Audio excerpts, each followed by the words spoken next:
In this guide, I'm going to show you how you can reset a password here on a MacBook Air, say without an Apple ID or you're locked out, whatever the reason might be. It's super simple to do this, but before we actually dive into this guide, make sure to like the video and subscribe to the channel with all notifications on. It really does help the channel and lets us know that you want more content like this. We'd greatly appreciate it, and if at any point throughout this guide you did have any questions, just ask them down in the comment section below and we can help you out further. I'm going to be doing my best to reply to every single comment down there.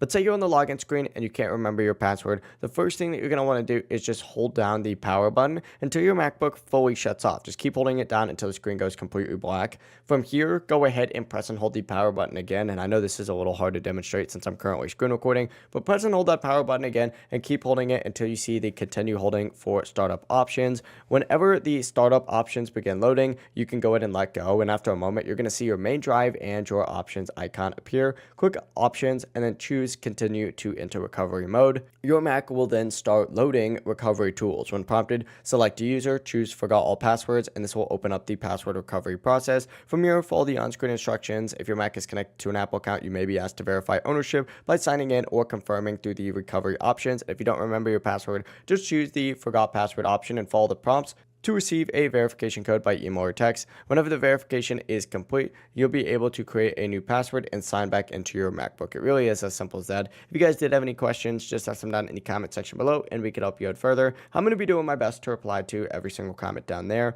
Before you do leave this guide, make sure to like the video and subscribe to the channel with all notifications on. It really does help us out and lets us know that you want more content like this. We'd greatly appreciate it. Have a great rest of your day though. Peace.